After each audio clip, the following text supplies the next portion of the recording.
Afternoon, everyone. We're gonna begin. We have a very exciting side event, but very tight because we have a lot of diverse speakers today, so we have to stick to time. But of course, they have a lot of nice stories and interesting stories to tell us. This side event is about scaling up investment and strengthening sector measures for NDC implementation. We all know that attracting private sector requires a multi-level and multi-stakeholder approach. We know that the role of the public sector is crucial to attract the private investment for a low carbon and resilient development in our countries. What we will do during this 1.5, a little bit more that we have of time during this side event will be two things. One thing, we're gonna have some countries and showcasing their cases about how they are attracting private investment, what instruments and strategies and mechanisms are they are having for attracting private investment. And we'll go into how we're doing with sectoral measures in different countries and how they are helping us to implement the NDCs in the different countries in the developing world and in general, I think. So for that, I will introduce myself. I'm Maria Paz Cigaran. I'm gonna be acting as your moderator. I will have to be very strict with time. I won't be rude, but very strict, and Caroline will be helping me with some signs. So for the introduction words, we have the Dr. Pacifica Ogola. She's the Director of Climate Change of the Ministry of Environment and Natural Resources of Kenya. She will tell us a little bit about how they are doing with their NDC implementation, focusing on collaboration with the private sector. Thank you, Pacifica.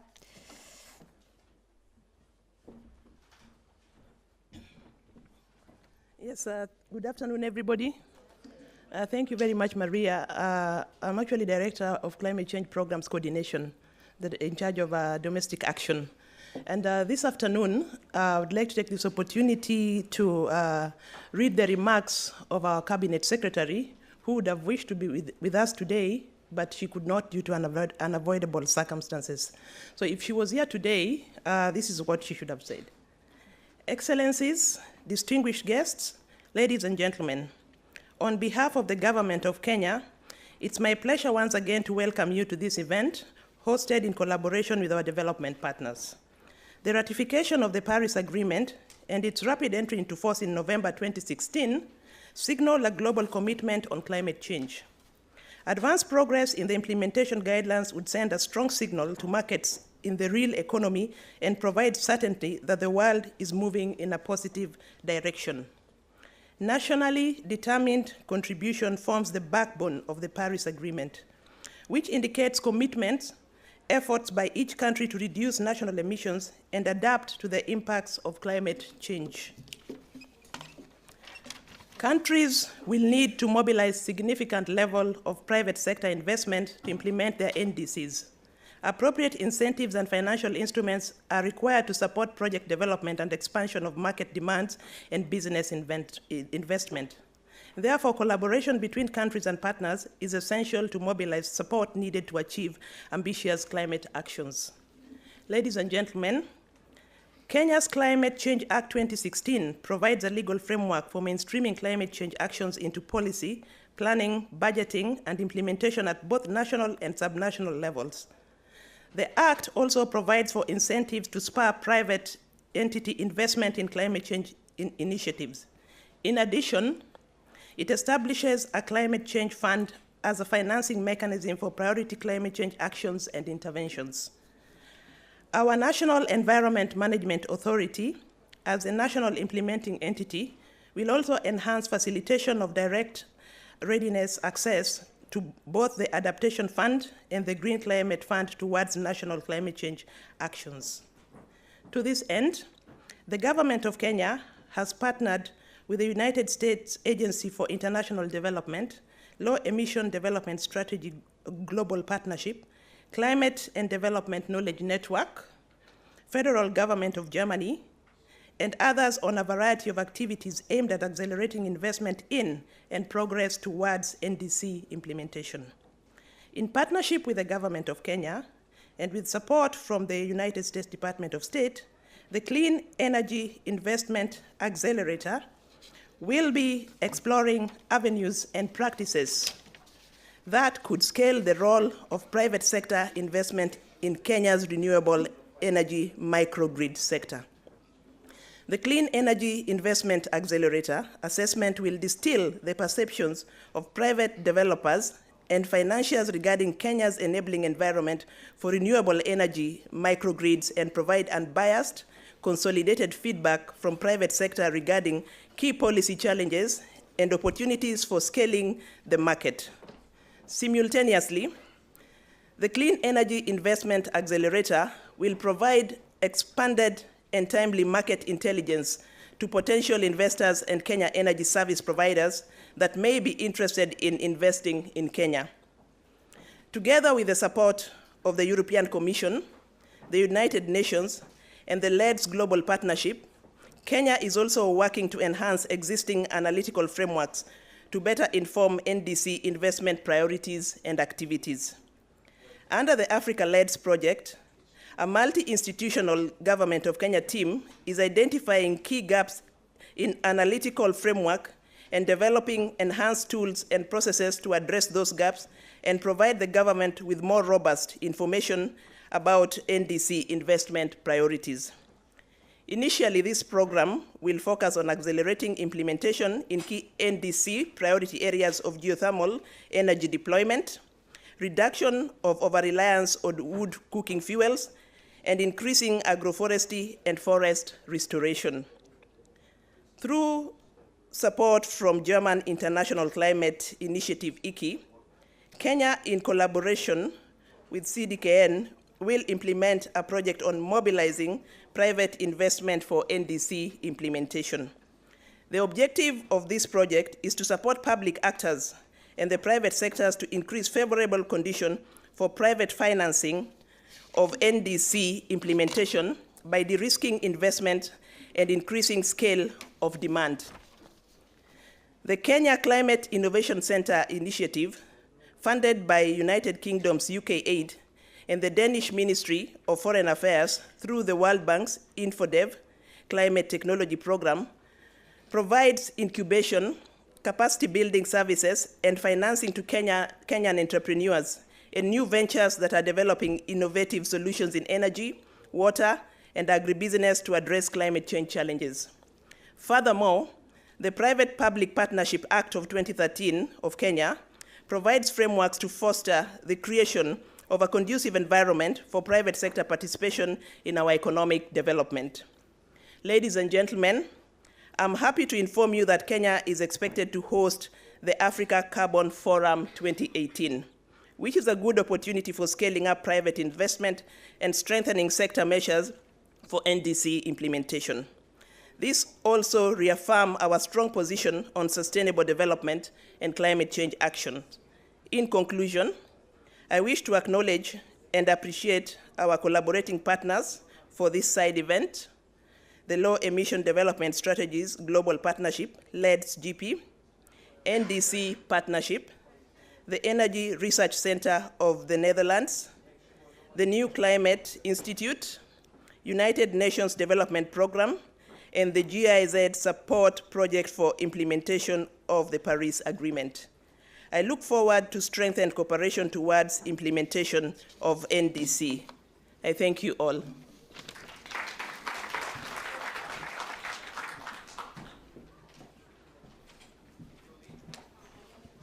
Thank you very much, Patricia, and a big applause to the government of Kenya that is hosting this event with us, with all the partners that were mentioned. I would like to call then our three panelists. They have very interesting stories to share with us. So I would like them to come to the podium here. First of all, Shin, my friend Shin from Vietnam, Shin Nguyen. She's a senior official from the Ministry of Planning and Investment. Also, my friend from Lebanon, Mr. Bakahan Kavakian. Where's he? There he is. He's the head of the climate change unit at the Ministry of Environment of Lebanon.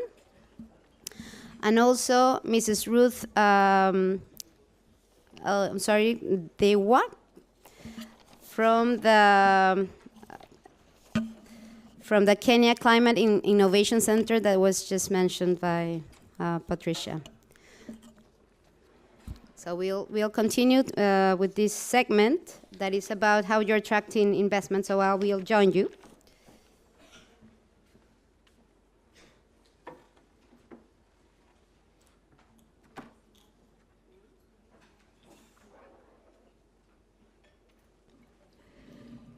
So we have here three very interesting stories that we want to go deeper in. We don't have much time, but I think with these experts, we can have the very highlights of the stories. And I would like to begin with you, Chin. We know that you have been working in Vietnam for a long time in a very innovative way with the private sector, especially in the clean energy sector. So I think the audience would like to know, what are the tricks that you have there? What are the accomplishments? What is that you have done? And what are the challenges ahead to catalyze more investment in line with your NDC? Thank you, and good afternoon. Actually, I would like to know how many private sector or businessmen here in this room. So how many government of representative? Yeah, so this is the attractiveness. I say that because we have this forum today is for attracting private sector, but unfortunately we have no businessmen here. So, but I think this is the challenge, but it's also a thing that we want to take note, because I see that this is the partnership on the logos over there, and I hope that in next COP or in the negotiation COP, we will have one more workshop like this, and with a logo from, at least one logo from the international or private sector. And coming back to Vietnam, maybe I also want to share with you that I will share with you the challenges first, and then come to successful. I don't say that successful, but initial achievements that the Vietnam government have to. But the most important thing is about dialogue between the government and the private sector. From this quick survey, we see that the dialogue is like between the government and the private sector. And the second thing is that the trust. During our work with the private sector and businessmen, we also need to prepare our baseline to see how the private sector is ready for implementing NDC and for all the emission reduction activities. But it's very hard for us to collect information and to get the data. So this is also coming again with the trust between, maybe they also have their business secret, or maybe they want to avoid tax or something like that, but we don't know. So it means that strengthening the dialogue between government and private sector, and also MRV for transparency is very important. And this is also come to the initial achievement that Vietnam is also a low middle income country. We just escaped from the least development country, but it seems that we get less support from the advanced countries. But we think that this is a drop, because we just like an infant into a new development step. So we still need support from advanced countries to keep continuing our achievements. And the government of Vietnam, unfortunately, I'm also come from the government, but we try to do all the things from the macro level. But today I will share with you three things that we do at the government level, and also one at the project level. Three things that we already have: the climate expenditure climate public expenditure review, where we see what is the balance between the budget allocation from the state budget for mitigation and for adaptation. And it turned out that from 2013 to 2015, we have to spend 88% of the state budget for adaptation and 10% for cross-cutting issues and like forestry or infrastructure, and only 2% for mitigation. So that means that with the position of Vietnam very vulnerable to climate change, it is acceptable, but we think that there is a need more for the government to have more resources to work more on mitigation. And recently, after the Paris Agreement, we are also focusing on the attracting more private sector to implement the government agenda. And we done also the private climate expenditure review. As I mentioned earlier, that we have a lot of challenges, but we focus on the clean energy, where we have big investor. And it turned out that we have around $630 million that we invest for the clean energy, and the total amount of nearly $75 billion for investor in clean energy and renewable energy. So that means this is a very positive sign for the government of Vietnam has successfully to attracting private sector. Another thing that we also try to use the market tools, financial tools in the green bonds and also the financial market. We have the State Bank of Vietnam has also the circular for the green banking and green credit line. But again, it also driven by private sector, just focus on clean energy. But in Vietnam, we also have a lot of more potentials for reducing GHG emission in also other sector like agriculture. So once again, dialogue between government and also for the private sector is very crucial for them to diversify their investment portfolio. And the third thing that we also have the carbon tax, the study for carbon tax, but this is quite still very sensitive, and then we are also waiting for the other sides from the global carbon market, so we can work furthermore. Yeah, and finally coming back again that that Vietnam is still need more help. We just escaped from the poor, the least developing country, so South-South cooperation is very important for us to attract more, and also we need more example like the Clean Energy Investment Accelerator project that funded by the USAID and also the NDC Partnership. This project initiative is also a good example for us to bring between the government, the donors, and also the private sector like the Renewable Energy Buyers Alliance. So we think this is a very good initiative to bridging between the government and the international investors. So I hope that with my story from the macro policy down to the project level, as well as on the challenges, I hope that in the near future, our LES Forum will have more logo from the private sector and more communication between COP parties and also private sector also be here. And thank you. Okay, thank you, Ching. So trust, dialogue, more South-South and South-North cooperation, and projects like the Clean Accelerator to attract private sectors. Those are like 4 things that I get from your speech. I would like to know a little bit more. How did you do the $75 million in energy? But I will, if we have time, we can come back to you. So now we have Bakahan from Lebanon, and we know, Bakahan, that you have been working with a lot of sectors, to different sectors, not only energy, to attract private investment. What is that you have done? Tell us a little bit of tricks. What is that you have done, and if there are accomplishments that you want to highlight? Okay. Thank you. Thanks for having me here. I'll try to summarize in half an hour what we've done. No, let me put things into a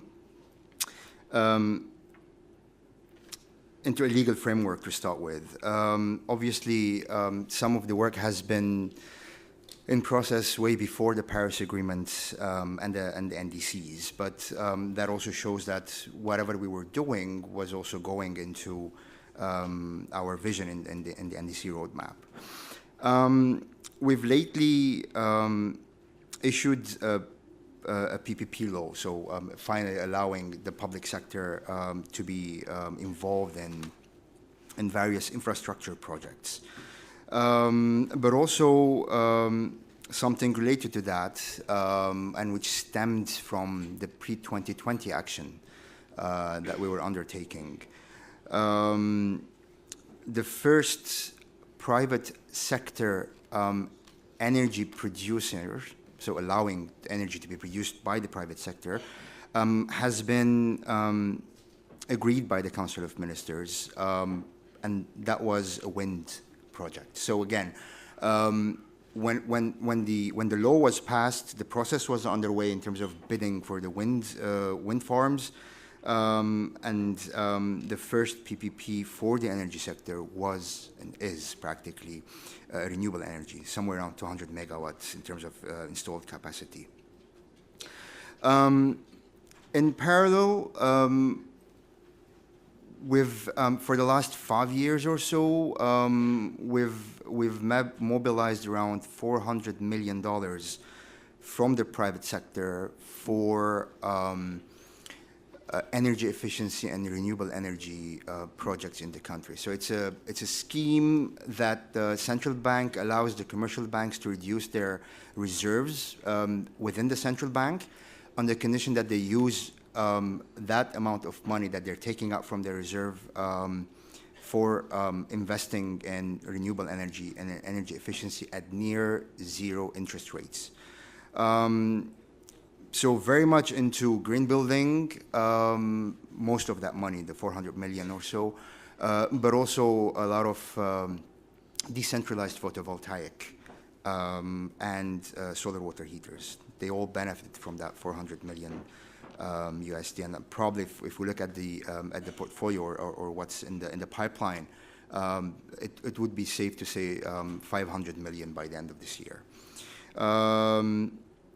That's the second point. The third point, which is also a legal intervention, which stemmed from the Environmental Framework Law, which had an article in it to provide incentives for environmental actions. In this case, at the beginning of this year, we've issued the operationalization of that article, so a decree, which provides custom reduction, but also tax credits for including renewable energy and energy efficiency actions. So actions by themselves, but also environmental industries. So in this case, a wind farm or a PV farm would also benefit from those custom reductions and also tax credits for the company. Fourth point, we've also initiated with the central bank, UNDP, but also with an NGO, a Green Mind, which is affiliated with the Lebanese Green Party, and stimulating actually a group of private sector companies to develop their climate action plans. We call it the Lebanon Climate Act. And we have a side event, I think on Thursday around 14:45 in the EU pavilion, if anyone wants to attend that side event. So it primarily helps or guides the private sector to devise their internal climate action plan. They could actually do something, energy efficiency, for example, renewable energy, but also make their business climate related. So very much making the point that climate is also an opportunity for to grow their businesses as well. But more on that on Thursday. The final point is also something that we devised as a Minister of Environment with the Minister of Energy and Water and the Minister of Finance with the support of the UNDP. We've conducted de-risking of the renewable energy investment in the country. Primarily identifying in a way what are the risks that are still there, how we could remove those risks. For example, we don't have a renewable PV grid code, for example, or a wind grid code. So that that requires a certain investment from the government side, which would make, remove the risk, but also make the much easier for the private sector and much clearer in terms of process for the private sector to actually come in and invest. But at the same time, it would actually reduce the costs on the government. So it's a sort of you invest upfront, you remove the risks, and then the private sector, once the risk is not there, they bid. I mean, their cost would be much less than compared to what they would have actually put forward in terms of cost for renewable. So as an outlook now, and this was done by a UNDP flagship methodology, the outlook is now to actually try to implement those de-risking options that we have. Thank you. Thank you, Hakan. So the very different things, very interesting. No, one thing is the first project on the PPP that was like an example for a big wind turbine. The second is 400 million in energy efficiency because you had rates that were 0% interest, and there was an incentive for the private sector for energy efficiency and renewables. The 500 million. Then the legal intervention for tax credits, those are incentives. And there's one thing that I think it's interesting also, that it's a little bit different from other things, that you are also working with companies so they can have their own plans. And I just want to link that with what Paul Polman was saying like two hours ago in a WWF event, is that the importance of all companies going, analyzing how they can contribute to the SDG and how the SDGs contribute to their business, and also how they can align their targets with science, no? How they develop science-based targets, and I think that's something very interesting because it catalyzes a lot of other investment for procurement, marketing, everything from the private sector. So thank you very much, Hakan. So I go to our last panelist, Ruth. I know you are part of the Innovation Center in Kenya. That's a private organization that have funds from the corporation that is working in entrepreneurship. But you also know a lot about what Kenya has been doing for catalyzing investments. Patricia just gave us some insights on that, but maybe you want to go deeper on that, and also tell us a little bit more about what are you doing to get disruption investments in Kenya, disruptive investments in Kenya. Yeah. Thank you. Thank you for having me. As our colleague, Dr. Pacifica, has just mentioned, the Kenya economy is highly dependent on climate-sensitive sectors such as agriculture, energy, health, and tourism. And therefore, addressing climate change is indeed a priority for the government of Kenya. And private sector in the Kenyan context is actually seen as a critical partner to the government of Kenya. And therefore, there's been quite a number of strategies. And one of them truly is providing an enabling environment where the private sector can thrive. And recently, I think last year, the government of Kenya was able to enact the Climate Change Act, which actually has provided a lot of opportunities for the private sector. And also the vision around the National Climate Change Action Plan has also set some good opportunities opportunities for private sector. For instance, we have opportunities around renewable energy, around how to reduce the demand of energy in household, for example, looking at things like improved cook stoves. We've had investments in biogas, use of biogas, use of solar energy, and use of biogas in some sectors. And we've also had some interesting investment on the sides of wind and also geothermal. As I speak, we have a very big wind farm on the northern part of Kenya, and also some of the investments that have been catalyzed by this regulatory environment around geothermal. The other aspect that I want to bring to your attention is the government of Kenya has also not left behind the private sector. So, for instance, there's been a lot of engagement and dialogue between the government of Kenya and the private sector on many initiatives. For example, the government of Kenya is currently working on mainstreaming climate change in their medium-term plan. And the private sector has not been left behind. So there's been a lot of contribution by private sector into this process, which is a good thing because the government is looking at another 5 years. There's also been a discussion around our Kenyan banks, which generally are not fully aware on the benefits of investments in climate change. And therefore, there's been some of a discussion about creating this awareness in the climate change-related products, and more so engaging the Nairobi Security Exchange in introduction of green bonds that will support also bigger projects in this sector. But going back to her second question about disruption, and this is what excites me personally.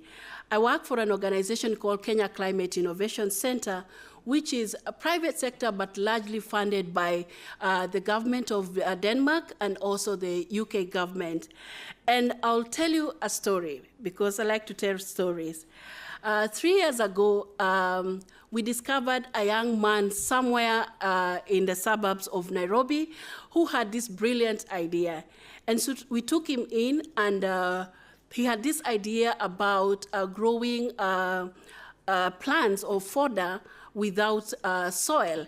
And so we thought it was an interesting idea, and we brought him into our business, and we incubated him for a period of 1 year by providing him some business advisory services, helping him in coming up with business plans, and also providing him a small grant of about $60,000 to prove his concept.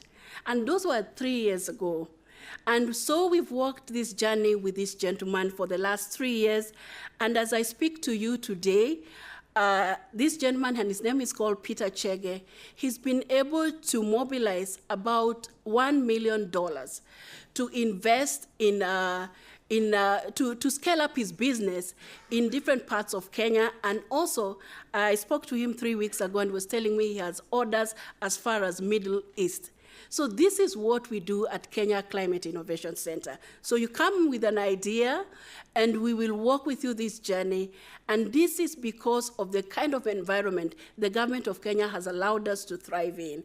And so that's a good story, and we have so many good stories that are coming out of Kenya Climate Innovation Center. As I speak to you today again, I would say that in total, as a business and from our enterprises, because we've supported quite a number of these enterprises, and right now we're speaking about 158 enterprises that have gone through KCIC, and out of these 158 businesses, 80 of them have been able to commercialize. And out of these 80 of them that have been able to commercialize, they've been able to raise about $15 million from different donors and other investment, and others actually from family businesses. And therefore, there are good stories coming out of our innovation centers. And one other thing that we've been privileged to have is that from the government of UK and also the Danish government, they've been able to support Kenya Climate Innovation Center to set up a small seed financing facility called Kenya Climate Ventures that focuses on larger investments. And they're not really focused on the three thematic areas around Kenya Climate Innovation Center, but they're going beyond that. And therefore, this is what I call disruption in the market. And KCIC has been privileged to be part of this journey with the support of the Kenya government, with support of the donors. And therefore, this is the Kenyan spirit that we are talking about. So we need to move actually faster and further together, and therefore we must find those long-term solutions that will speak to the Kenyan people. Thank you.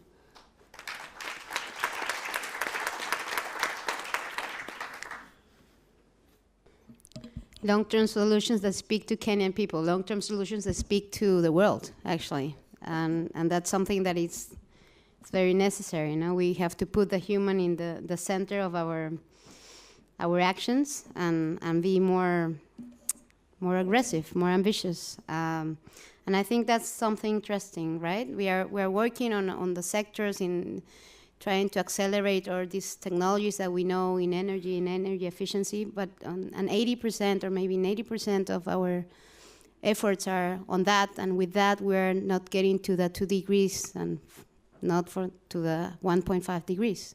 So we're getting to a 3.8 degrees.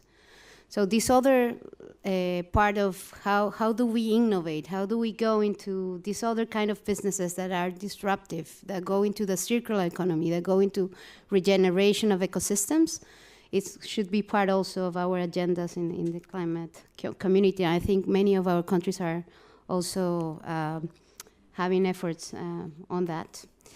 So this is time for questions. So I don't know if we have a microphone so we can go deeper on the stories. Yeah? My friend here, I'm sorry, but I don't see from far away. I didn't bring my glasses, but they are giving you a microphone. Here, Caroline, here in the front.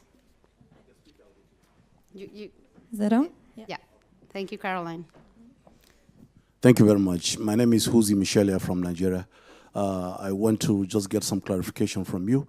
When you were talking about the public climate public expenditure, I thought you also mentioned something about climate private expenditure framework. I would like to know how it works, particularly balancing between the investment in adaptation and mitigation, from your experience. Should we take maybe 3 questions and afterwards go to the panelists, Caroline? Yeah.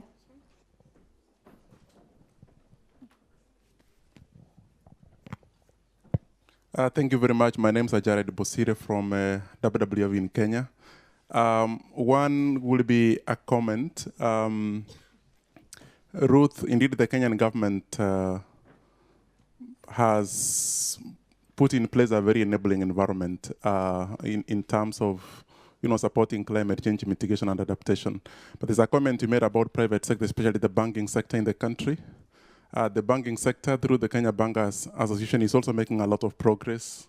We have been working with the Kenya Bankers Association for the last about 2 years. In December of 2015, the Kenya Bankers Association actually launched sustainable financing principles and guidelines. More than 20,000 banking employees have been trained on sustainable financing and working with them on how the banking sector in the country can actually support green financing. So there's a lot happening there. I have 2 quick questions.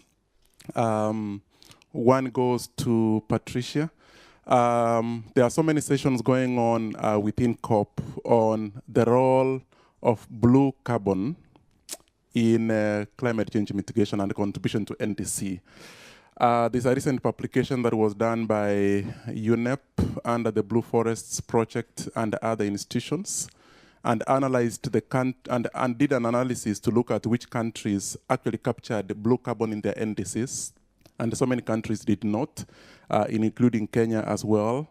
Will Kenya be considering blue carbon in the next revision of its NDC? Because there's a lot of potential there that is yet to be exploited. My other question is to Ruth.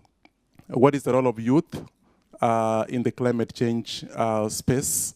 Recently, we worked with one youth from Central Kenya. We are still supporting him, who is actually doing good work at community level, producing hydroelectric power using very limited resources. So there are also activities on the ground that can actually be mobilized, to bring about big change. How are you mobilizing the youth? Thank you.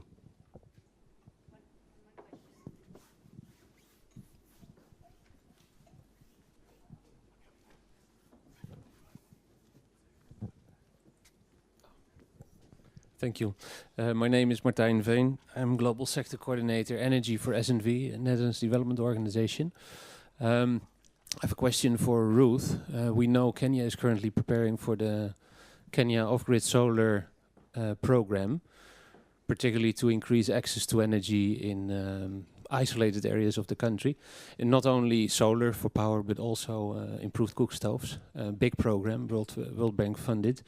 I would like to get your perspective on what you think, also from a KCIC perspective, on actions that are needed to further increase private sector investments in that area. Because we know the biggest challenge is often not to get those companies in the country. Actually, Kenya has a lot, but to extend those services more to the isolated areas where those investments are more risky.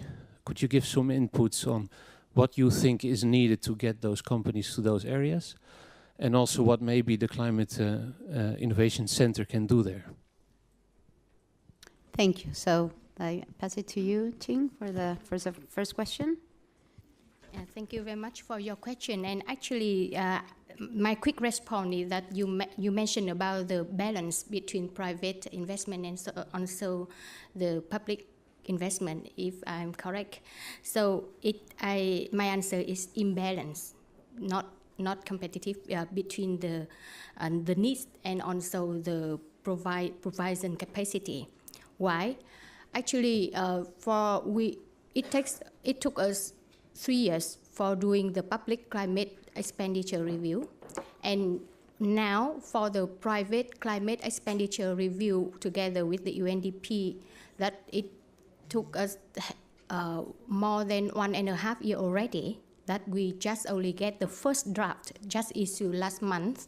So what I share with you is that it is a very hard work, and even this is also the global methodology at the global level, and now come down to the national level and also down to the corporate or project level. It's very difficult for us to distinguish between what is green and what is not green activities and project. So that's why for many countries, they have get rid of following that framework, but Vietnam try to do it in 1.5 years, and we just only can focus on very most energy consuming sector like cement, like steel industry and paper industry.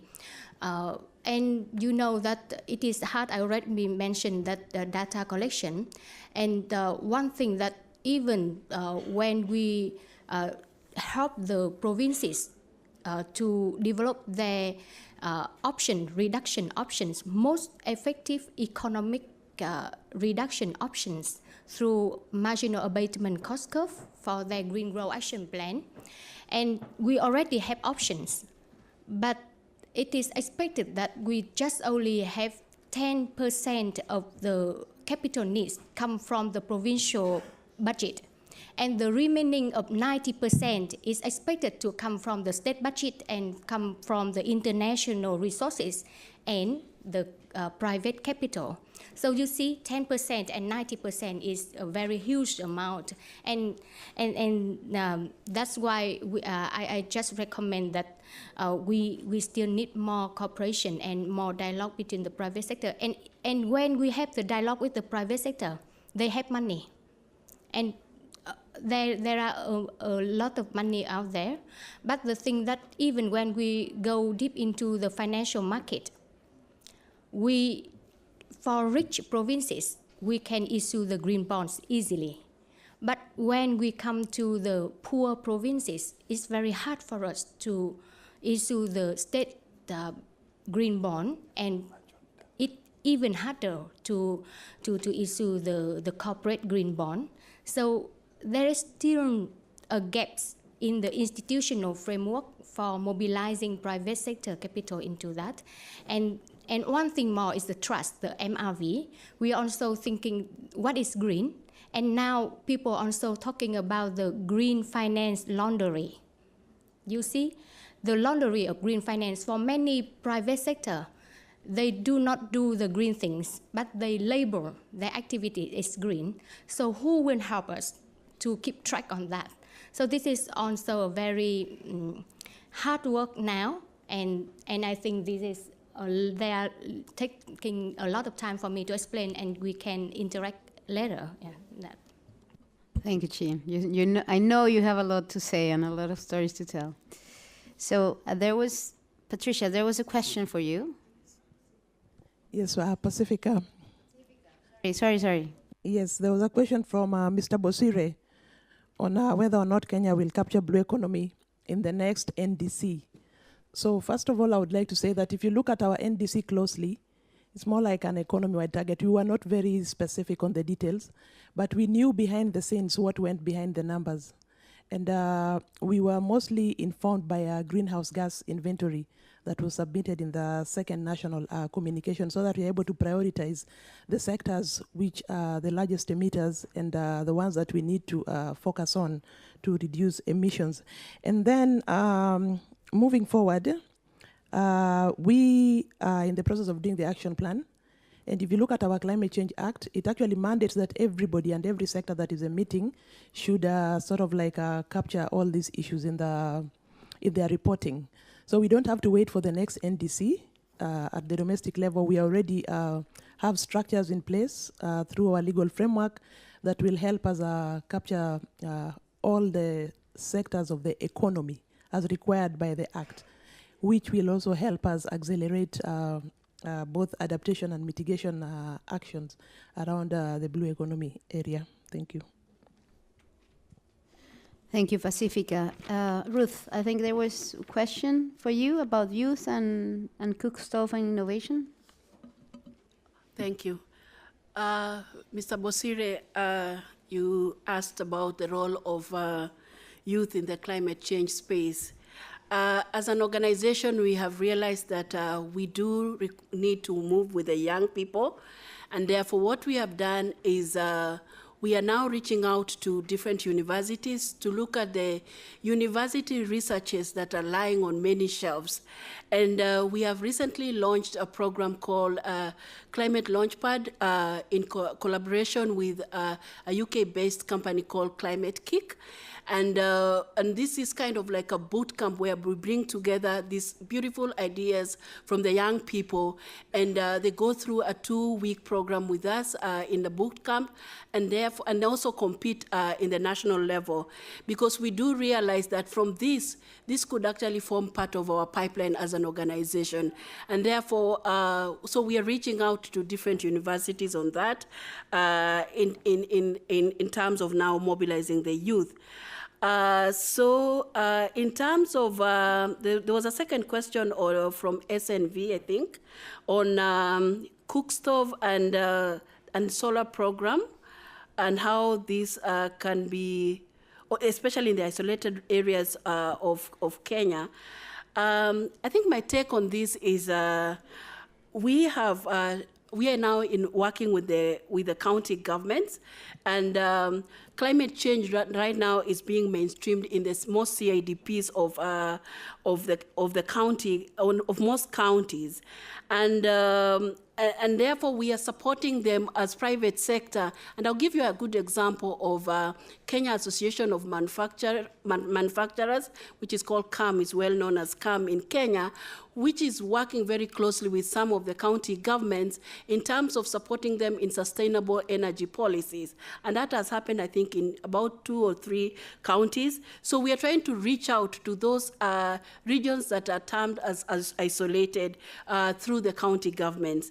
The second thing that we have done also as KCIC is we are currently working with sustainable energy from Denmark and Vestas in setting up small mini grids in about 5 regions in Kenya, and this is just a pilot project. We are going to test this for about 3 years, and on the success of this could actually be scaled up. So we are doing something in a smaller way, but there's so much work that can be done, and therefore we are asking everybody to come on board and support us in some of these initiatives. Thank you. Thank you very much, Ruth.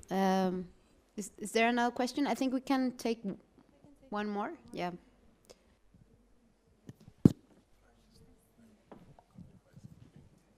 Clarify to Ruth? Sorry, can we just clarify something that Ruth said first?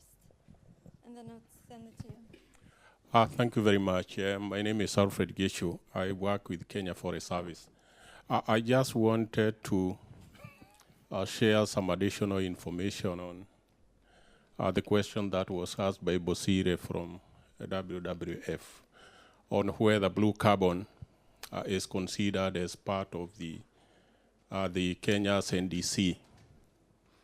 And by blue carbon, I take it to mean the resources that include the mangroves, the seagrass, and I think one other carbon source. But the way we discuss in Kenya is that the mangrove resources are considered as part of the national forest resources. So when we are doing the mapping, we map them together. So the contribution, the blue carbon contribution to NDC will be counted together with the contribution of the forestry sector and a sector that has been identified to contribute strongly to the NDC implementation. Thank you. Okay. Thank you very much. My name is James Cairo from Kenya Marine and Fishery Research Institute. Mine is to Patricia, particularly, because she gave a lot of opportunities Kenya has on energy sector, starting with the geothermal, solar, wind, and we can even go to the tidal energy. So I'm looking at it from a marine ecologist. Why should a country with so much opportunity opt to go for coal power, which majority of the countries are diversing from? It will really negate all the opportunities we are making. I'm doing this as a concern. I know she may not answer that, but it's good to hear her concern as a country. Okay, it's Pacifica. I'm sorry, no Patricia, Pacifica. So Pacifica, there are lots of questions for you, even though you're not here. Huh? Can I take one more? Hello, I'm from IFOM, Organics International, to Lebanon more the case. I've heard very nice stories, how it has been the involvement of the private sector. And there is another part of the whole climate change which is affecting is the agriculture. I would like to know if there was any interest to the sustainable agriculture from the private sector. If not, what were you planning and how? Thank you.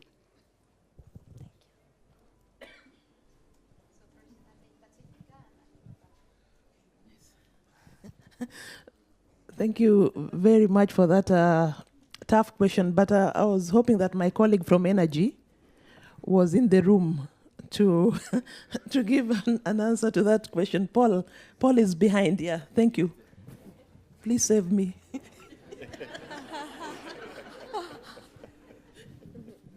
Thank you. I think the decision to think about the coal vis-a-vis other available renewable energy options is really pegged on how decision-making is carried out in any country. And you may understand sometimes that the dynamics of policy-making becomes political. A number of us as technocrats have those issues, of course, raised. But there are other considerations, and which I will not want to go deep into.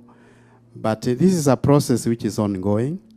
We are still seeking the indulgence of the policymakers in further discussing this subject. And that's why I am indicating that the process is still ongoing. We don't know the final outcome, but it must be understood that policy making is not something just technical. There is also other political considerations that are involved with the decision makers. Let me rest it there. Thank you. Thank you very much for saving Pacifica. Pacifica, you have brought here your whole country. All the questions were for Kenya. So now, Bakahan, the question for you. I wish I had someone from my country to save me from that question.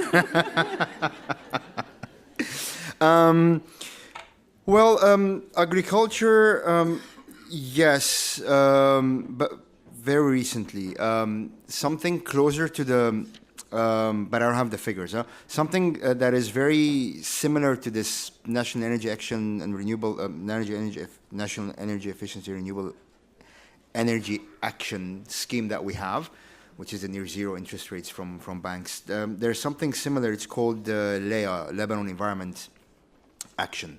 Very similar, but it's just beyond the energy efficiency and renewable energy, which also includes agriculture.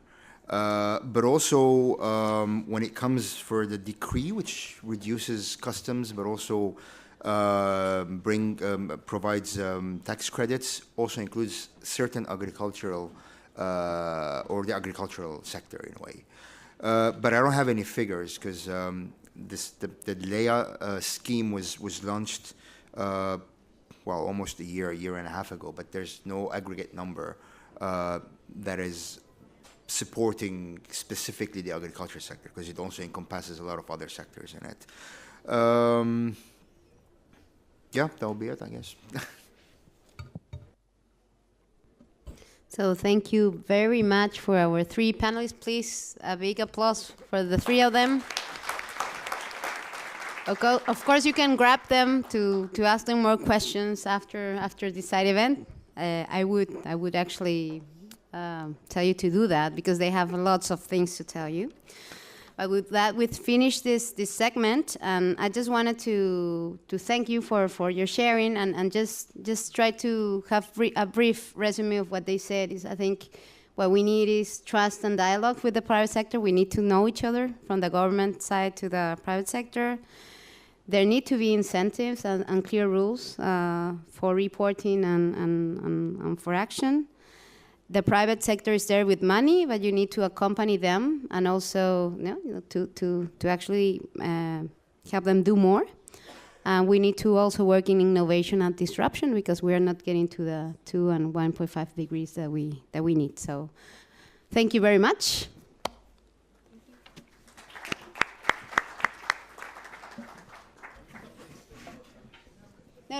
No, don't leave. No. Sorry. We're going to another segment. Please stay, because now we have, thank you, Ron. We have the international organizations, and we have a very interesting presentation that you cannot miss, which is the NDC update report. We are going to see how the NDCs are working in our countries and what the sectoral measures are doing for the NDCs. So I would call Katharina Lycke-Hermöller from the New Climate Institute to give us the presentation, a 5-minute presentation, Katharina. Yes. And while you're preparing yourself, I would like to call to the podium Stefan, Rebecca, Ron, Robert, and James to accompany me in the podium, please. Oh, just a little token of appreciation.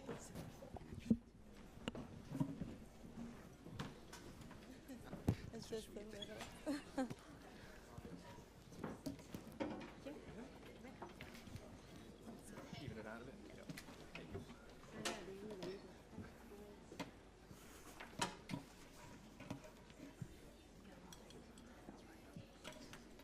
So please, Katharina.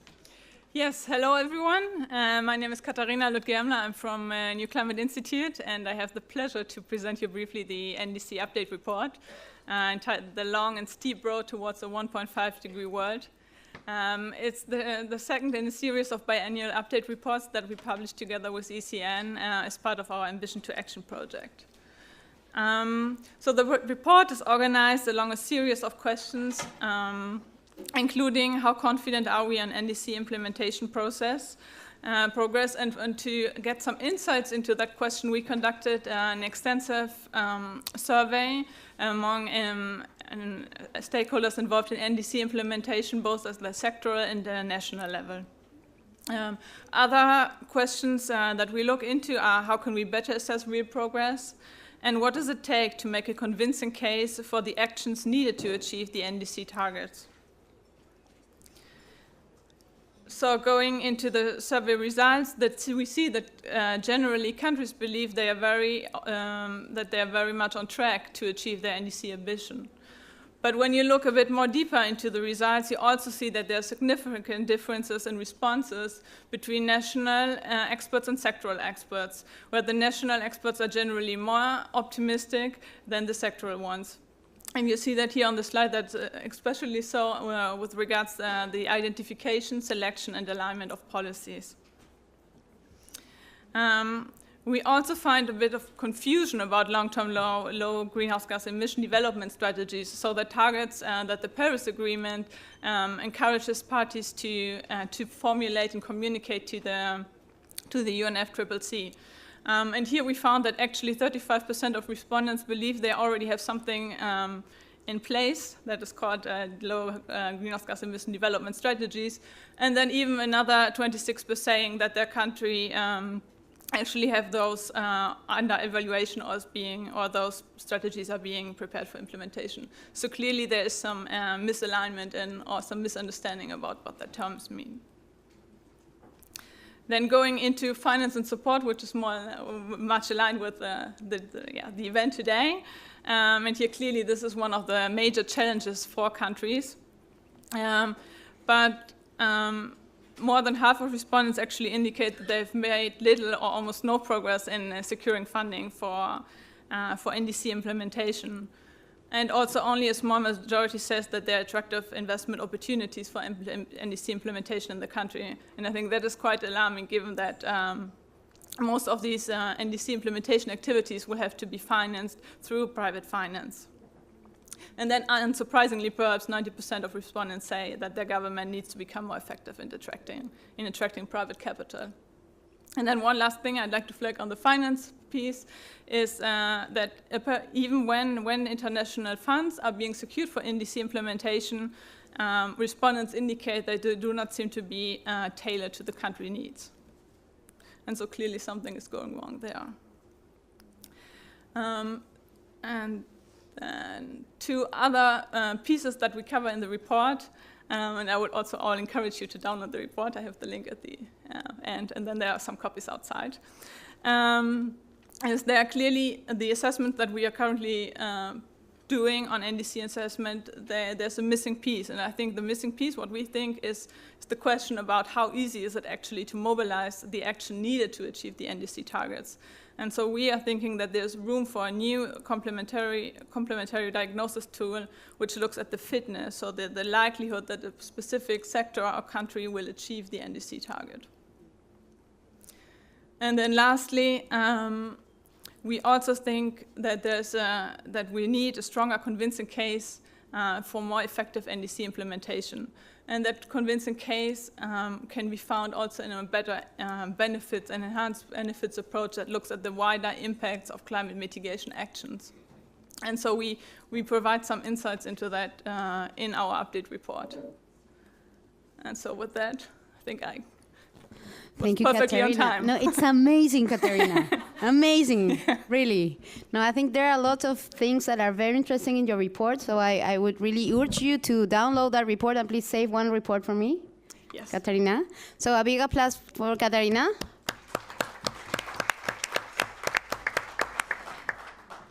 So now we have, we're going to separate the panel in two different segments. One on what the what Katarina has said, what is that is happening in the countries, and what can we do more with the sector so they can achieve the NDCs, and we have two experts for that. And afterward, we are going to go deeper with the international organizations on how they can, how through their experiences they can catalyze, they see how investment can be catalyzed in our countries. So for the first question, I want to introduce James Rawlings for the International Climate Change and Energy Policy at ECN. So we would like to know, James, how are you, what are the experiences that you are seeing in the countries, because you're looking at different countries, on how governments are translating NDCs into sectoral actions, and what would it take for sectors to actually do more and achieve their NDCs? Sure, thanks, Maria. Hi, everyone. I'd like to pick up a little on the slide that Katarina very briefly showed there, which is exploring our idea about sector fitness and what it takes for the NDC to be cascaded down successfully to the sector level, and then some of the ingredients that thanks, Caroline, that the sectors will need to have in place in order for us to be confident that the sectors can fulfill their role in achieving the national NDC target. And just to start off with a couple of examples that we're familiar with through the Ambition to Action project that we're working on. So Kenya, our co-hosts for this event, and Thailand, so two countries I've been working in. And the processes that they've been following to take the NDC target at the national level and look at what it might mean at the sector level are broadly similar. So building on existing plans, in Kenya's case, the National Climate Change Action Plan, but similarly in Thailand with existing plans, particularly in the energy sector, and then through a process of sector working groups and consultation to understand what the NDC target might mean at the sector level. So what are the specific actions that might be used to achieve it? What might that mean in terms of total emissions reduction potential? And then to articulate or even set and publicize specific targets for those sectors. But that's quite a technical process, and I think we've heard, particularly from the question about coal in Kenya, but there are broader issues. This isn't just a technical process, so we have been interested to understand what, for sectors, what kind of characteristics, what kind of behaviours, what kind of processes and plans are necessary to be confident that sectors can deliver the NDC ambition. And so a couple of thoughts on that. Right, 1 minute. Okay.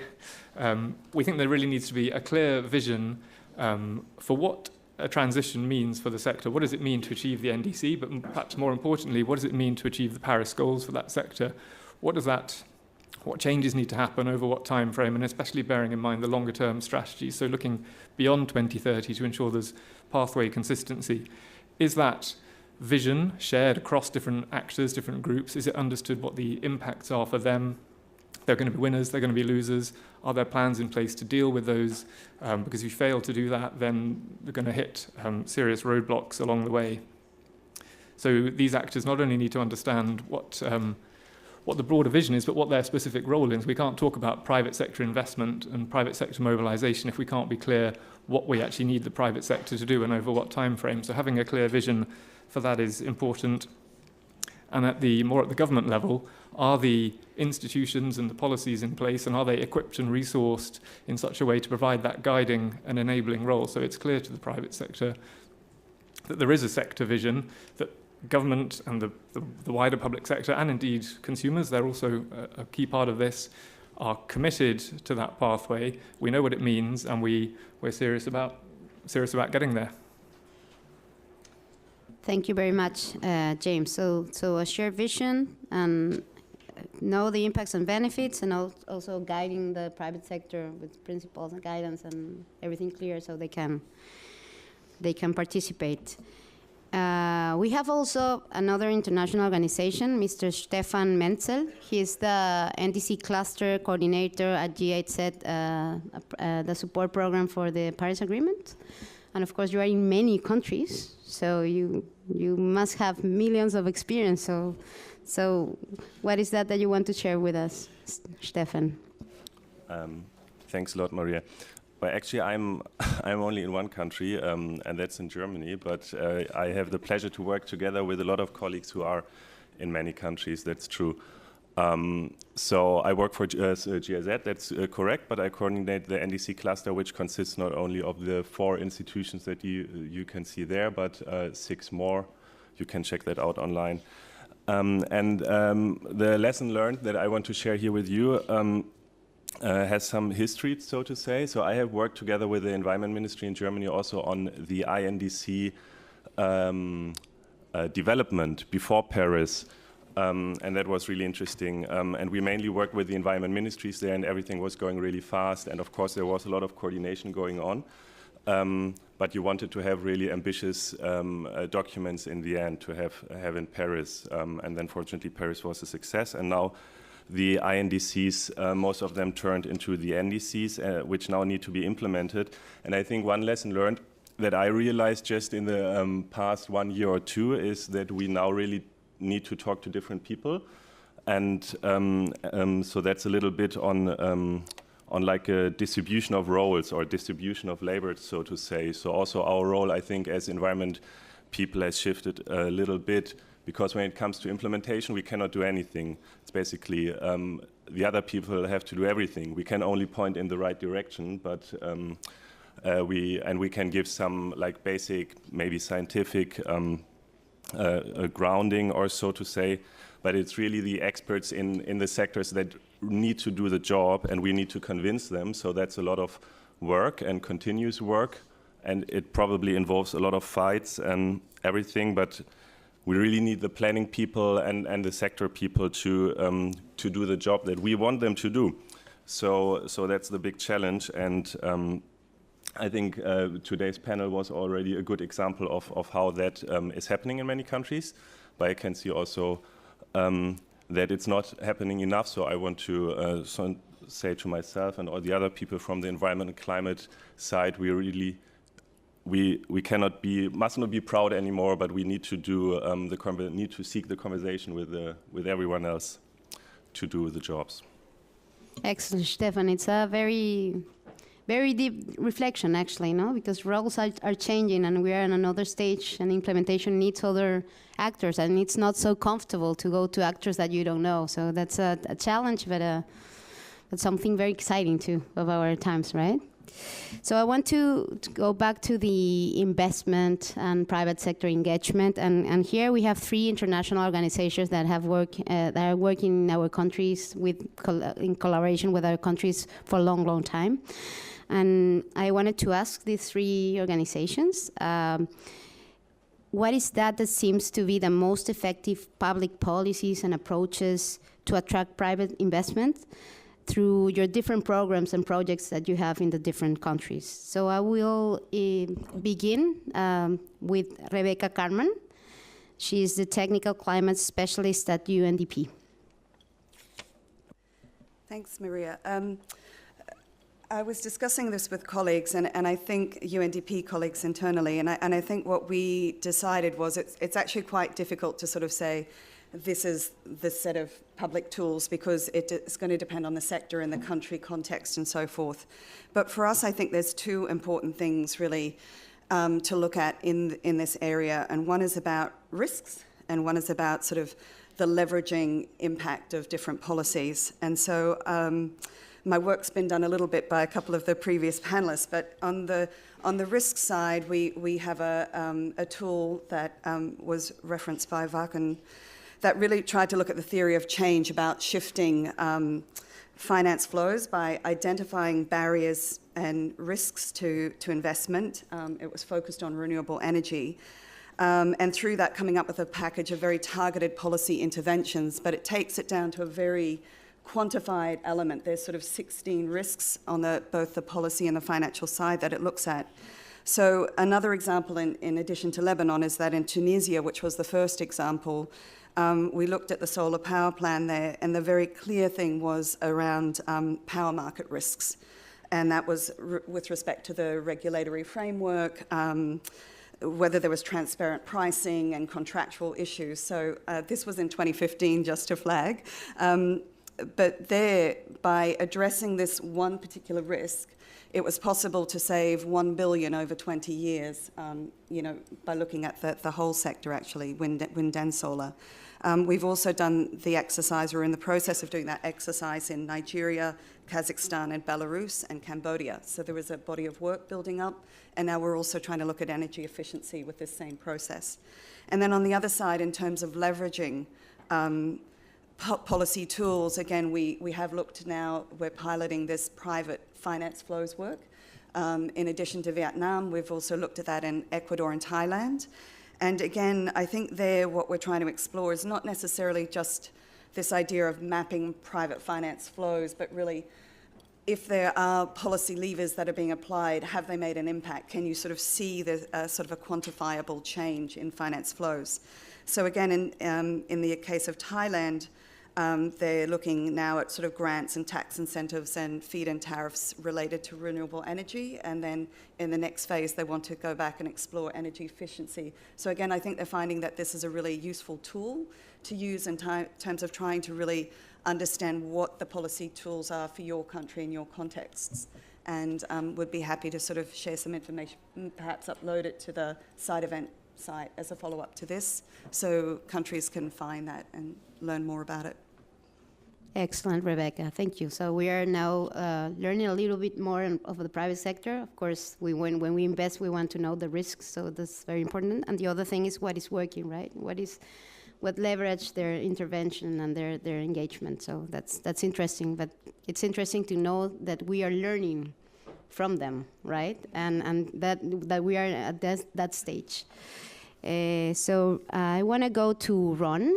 Yeah, I'm going to leave you, Robert, for the end, because I know you will have the final remarks. Yeah. So I'm going to Ron Benioff. He's the director of the Let's Global Partnership, to answer the same question. Ron? Thank you, Maria Paz. And thank you to all the panelists. It was a really great presentations and really show kind of the heart of the dedication that the countries are making to attract private investment. So I tend to think of this with 3 letters, MFP, which at one level is more funding, please. And at a deeper level is markets, financial instruments, and private sector partnerships, which I think are the 3 keys. So on the market side, it's getting the market design, the prices, and the regulations to be in the right structure to attract private investment and provide stable, long-term, competitive market opportunities. One of the most effective mechanisms in the energy space these days are going with competitive auctions. And we've seen countries around the world, Colombia, Mexico, Brazil, Kazakhstan, India, many others, through competitive auctions get bids for wind and solar down to 2 cents a kilowatt hour at prices much lower than many of us predicted, because the companies both are they're looking at good sites in those cases, but the companies are seeing long-term guarantees of investment opportunities and are competing with each other for market entry and for sizable projects in these countries. So that's one example of a market instrument that allows for competition stimulated by the government. On the financial instruments, I think blended capital instruments, guarantees, risk insurance are all really promising innovations. I wanted to spend a minute on the private sector partnership side and say a little more about this Clean Energy Investment Accelerator that Ms. Trin mentioned, and also Pacifica mentions part of our collaboration in Vietnam and Kenya and several other countries. So this is a unique partnership with private sector investors and large corporations, Facebook, Nike's, Amazon, Nestle's of the world, who all have corporate commitments to get to 100% renewable energy or net zero carbon in their facilities and through their supply chains, and local companies who are also looking, not only have sustainability commitments, but looking for cheap power.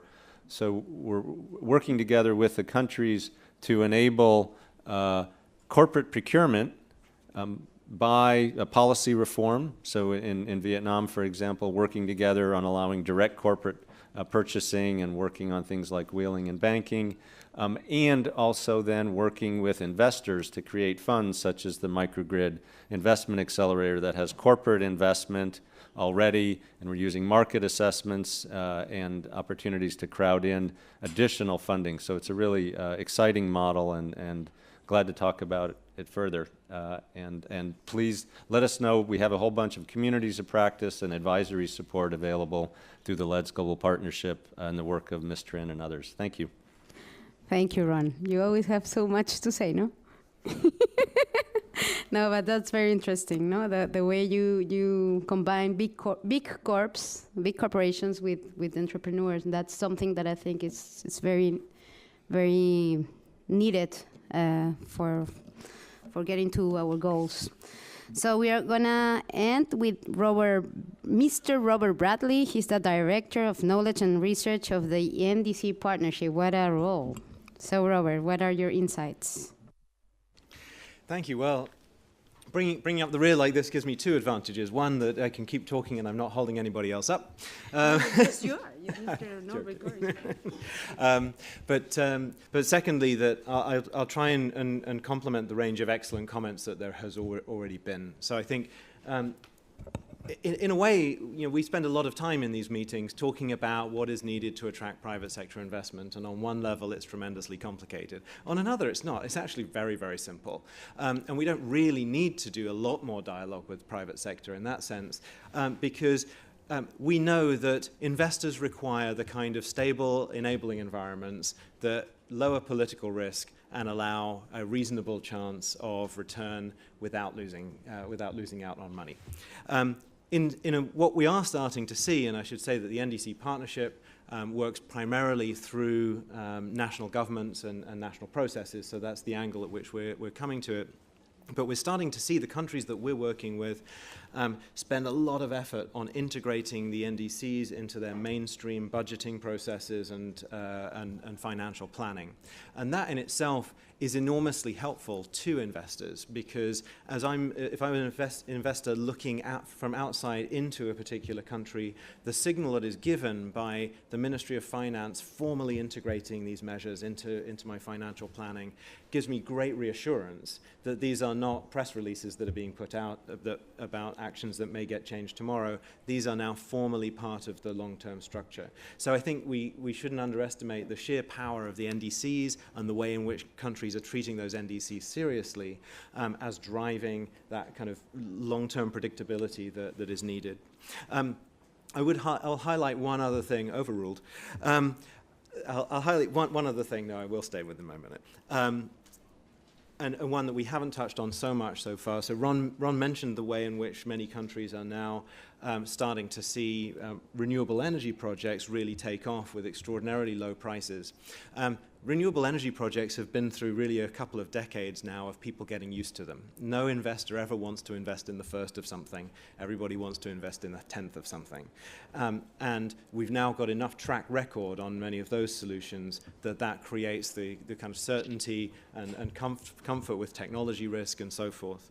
What I think we can do, and what LEDS GP and GIZ and others are doing with sharing leadership examples, that's already helpful, but I think governments can go much further in starting to demonstrate, starting to deploy early versions of solutions in some of the other areas that are much tougher, agriculture, many of the adaptation applications and so forth. We need to do in those areas what we've now successfully done with renewable energy, create an environment in which there's some sense of track record that investors can then look at and invest in new technologies and new applications with a certain degree of confidence. So that's a very brief snapshot of where we are, but I think we're at the beginning of a very exciting road. Thank you very much, Robert. Please a big applause to all of our panelists. And just remember that private sector in our countries, in developing countries, most of our countries have 90% of SMEs. And it's not so easy for them to get into this. And our economies are based on those. So just bear in mind that only as a final remark. Okay, thank you very much. So for the closing remarks, please take your seats. For the closing remarks, we have Mr. Norbert Gorison. We have realized that nothing of this could be happening if we didn't have cooperation behind us in our countries, and Norbert Gorison is representative of the German Environmental Ministry, who's offering our closing remarks because they are really supporting a lot of this work of the NDC investment mobilization in a lot of our countries. So thank you very much, and applause.